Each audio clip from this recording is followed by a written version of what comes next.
காவேரி கரையின் ஓரத்திலே தாராட்டும் தென்றல் நேரத்திலே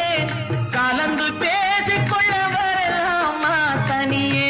கொஞ்சம் தரலாமா ஆற்றங்கரை என்ன அவசியமா அதிலும் கொஞ்சம் என்ன ரகசியமா ஆற்றங்கரை என்ன அவசியமா அதிலும் கொஞ்சம் என்ன ரகசியமா தேதி குறித்து